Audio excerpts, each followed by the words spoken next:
اچھا جی، یہ ہیملٹن کی کچھ داستان اس طرح سے ہے کہ یہ کیپ ٹاؤن یونیورسٹی جو ساؤتھ افریقہ کی میڈیکل میں اس کا بڑا نام ہے،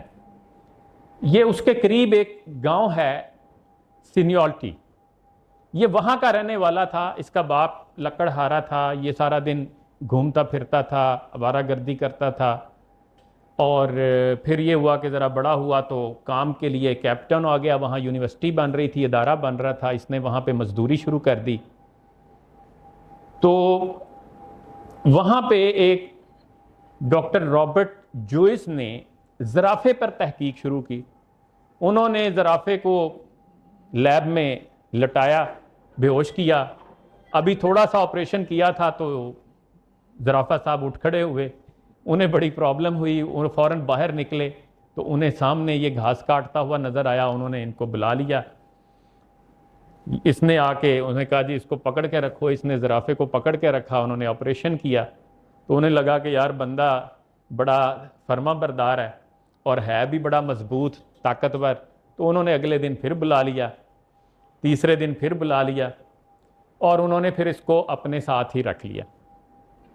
آہستہ آہستہ یہ ہوا کہ اب یہ دن میں لیب اسسٹنٹ کے طور پر کام کرتا اور شام کو گھاس کاٹتا، اور پھر 1958 میں وہاں ڈاکٹر رابرٹ آئے، انہوں نے دل کی منتقلی کے آپریشن پر کام شروع کیا، یہ ان کے ساتھ بھی لگ گیا، انہیں میں بندے میں بڑی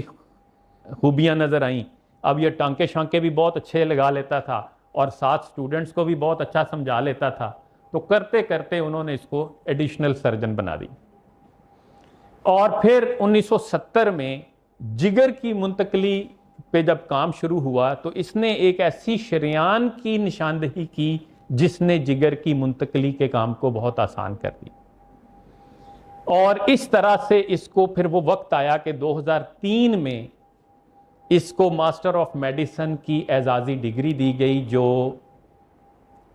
ساؤتھ افریقہ کے وہ جو لیڈر ہیں، کیا نام ہے ان کا، نیلسن منڈیلا کی وائف ہیں گریشا میکل، انہوں نے اس کو وہ ڈگری دی۔ ڈیوڈ ڈینٹ وہاں اس وقت پروفیسر تھے اس یونیورسٹی کے سربراہ، اور اس کی تنخواہ یونیورسٹی کے وائس چانسلر سے زیادہ تھی۔ اور یہی نہیں، اس کو یہ اعزاز دیا گیا، اس کے بعد یونیورسٹی کے ہر سٹوڈنٹ کے لیے یہ لازمی کر دیا گیا کہ آپ نے گریجویشن کے بعد، یہ 2005 میں فوت ہوئے، تو اب آپ نے گریجویشن کے بعد اس کی قبر پر جانا ہے اور سلام کرنا ہے اور تصویر بنانی ہے اور اس کے بعد اپنے کام کا آغاز کرنا ہے۔ تو اس کہانی میں کہانی ہے، یہ اصل واقعہ ہے، اصل میں کہانی نہیں بلکہ اصل واقعہ ہے، اب ممکن ہے بڑھا دیتے ہیں زیب داستاں کے لیے، لیکن یہ ہے کہ اس میں بہرحال ہمارے لیے ایک لیسن ہے، وہ یہی ہے جہاں اب ہیں اس کام کو اگر آپ ایمانداری سے کرتے رہیں، اس کام کو دل سے کرتے رہیں، اس کام کو شوق سے کرتے رہیں، تو وہ آپ کو کبھی ضائع نہیں جائے گا۔